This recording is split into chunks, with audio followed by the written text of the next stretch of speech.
What's up, GQ? I'm Zoë Kravitz. Today I'm going undercover on the internet. It's actually me. Okay, let's check Twitter.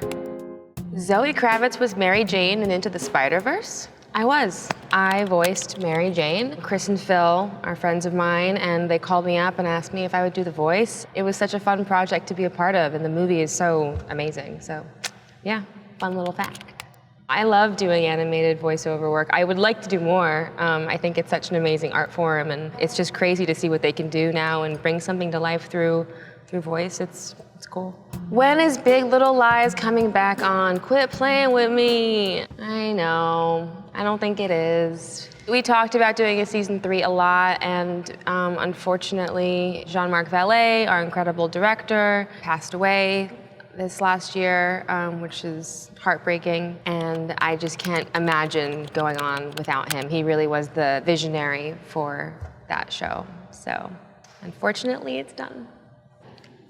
Next, Carrie Bradshaw. Zoe as Carrie is probably my favorite fan cast I thought of. Well, thanks. I mean, I'm a huge Sex and the City fan, like huge. Like I can quote every episode. I mean, no one can play Carrie but Carrie. Only Carrie can play Carrie. Sarah Jessica Parker, you know, that's the holy grail. But I would, you know, I'd play like her friend or something.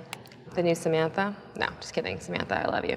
Okay, I'm admittedly late to getting the chance to watch this, but Zoë Kravitz's High Fidelity remake is goddamn great. Thank you so much. Deserved a second season, and also, how many people can say they starred in a TV reboot of a movie their mom was in? That's true.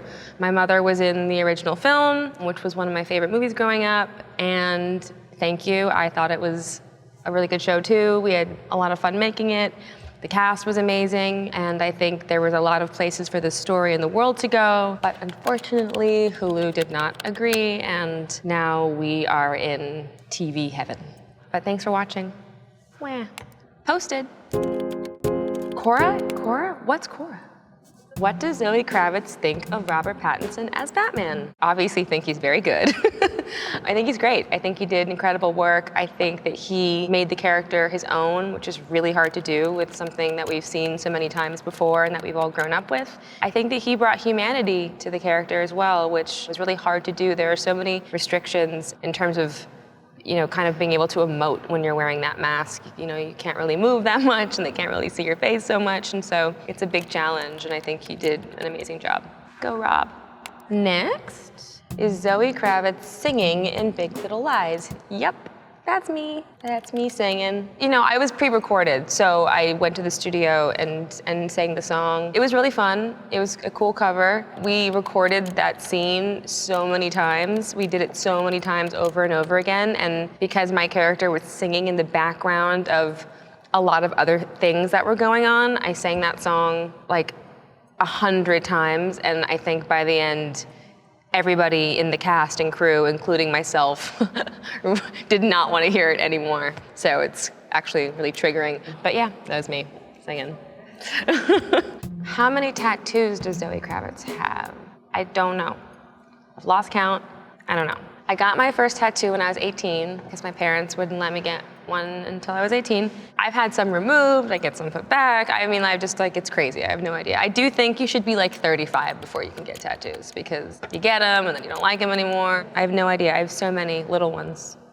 I feel like it's like in the 30s, 40s? Replied. TikTok, where the young kids go. Oh, hello. It's a picture of me and my dad wearing matching jackets. Family full of icons, thank you. I wonder what family dinner is like, LOL. I mean, it depends. If me and my father are eating good food together, we're only talking about the food. Like my dad likes to give commentary, you know, it's like, oh, the chicken and then the crispiness and you have to dip it in the sauce and try it like, it's like we just talk about what we're eating as we're eating it because we're big foodies. Yeah, the LK food commentary is legendary. The way Zoë Kravitz gives off tall energy had me convinced that she was 5'10". What? How tall is she? Okay, well, thank you very much. I am not 5'10". I am very short. I am 5'11". 1.5. I am a tiny person. The amount of times that I get reminded how small I am is often, you know, you like go to the airport and they're like, you are so much shorter in person. You're like, thank you for the reminder. Petite, as my mom would say. She doesn't like the word short. She always says, you're petite. So I am petite. Posted. Wikipedia, where nothing is true. Kravitz landed her first film role while in high school, playing a babysitter hired by Catherine Zeta-Jones' character in 2007 romantic comedy No Reservations. That is true. That was my first job.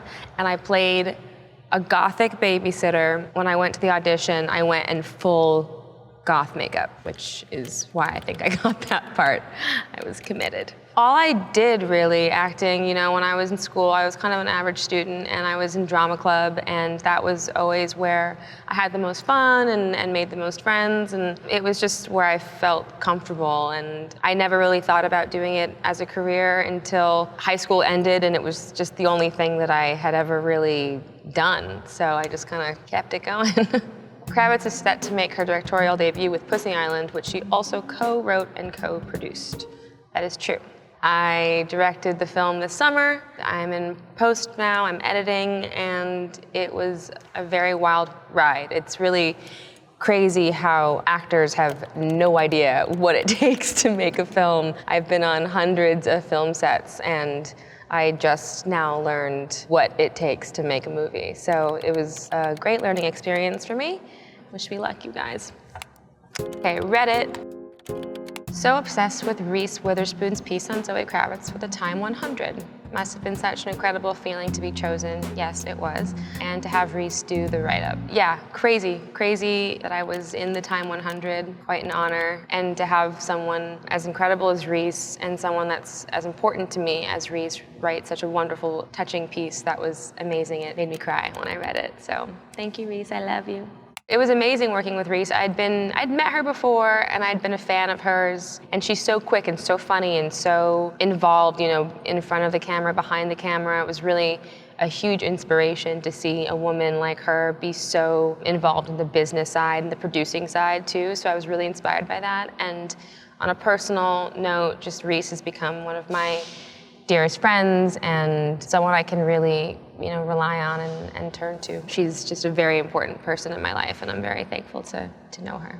How would you describe Zoë Kravitz's style? I want to get some new stuff for fall, and I really like the way Zoë dresses. How would you describe it? What stores should I try? I mean, I really try and dress comfortably. It's really important that you feel comfortable in what you're wearing, because I think that you can feel and see when someone isn't comfortable in their clothes, and then no matter how cool looking it is, it kind of strips all that away. I also live in New York, so I walk around a lot, and I just think comfort is really important. I like oversized clothes a lot. I wear a lot of black, and I'm really into basics. I really like jeans and white t-shirts and, you know, like big chunky sweaters, but I also just like to get up and go. I don't like to think about it too much when I wake up in the morning, so basics are good. Next, Instagram. Hello, old friend. Just watch. This was empowering as hell for anxious introverts facing their fears. Beautifully done. Thank you. I really loved this film. You handled agoraphobia so well, and I loved how subtle everything was portrayed and shot. Well done. Thank you. Well, Steven Soderbergh, the director, is obviously a master, so that's part of the reason the movie is so good. I know a lot of people suffer from social anxiety in general, but then after the pandemic, I think that was heightened for a lot of people. I connected to the character Angela a lot. I suffer from anxiety as well, so panic attacks are something I'm quite familiar with. So I was able to kind of draw from my own experience to play the character. This is a picture from our first day on Pussy Island. What directors inspire you the most? Obviously, I can't think of any right now because that's what happens when you're asked a question like that. I love Tarantino, I love Adrian Lyne, I love Fellini, I love so many directors. I just can't think of any of them right now. But I am a huge cinephile. Yeah, well, I wasn't allowed to, I didn't have television when I was a kid. My mom didn't allow me to watch TV, but I was allowed to watch one movie a weekend, and so I would kind of get obsessed with films. I love the Coen brothers. I love dark films, dark comedies, my favorite. Picture from the Batman premiere. You must redo Breakfast at Tiffany's. That would be a really hard thing to redo. I just think that when something is done so iconically and perfectly, it's like, why touch it? But thank you. That'd be fun, in theory. I don't think I have the balls to do that. Ooh, YouTube, okay, I know what that is. Bro, why do I want to do this voice? Bro, she is so funny. No, that's me, sorry. Bro, she is so funny. She could be a cast member. Aw, thanks. I would love to see her do more comedy. I would love to do more comedy. I had so much fun hosting SNL. It was a dream of mine, obviously. Comedy is something I have not done a lot of, and I think I could be pretty funny. I would love that. So anybody who has any great comedy scripts or sketch ideas, you just hit me and I'll come do that.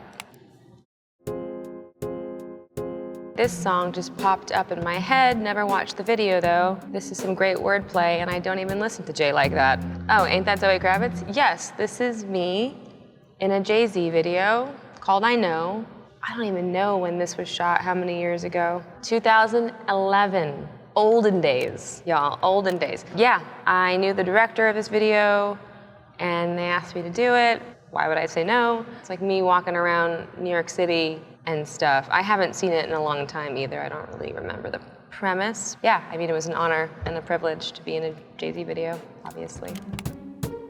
Okay, that's it. I'm signing off the internet. Bye.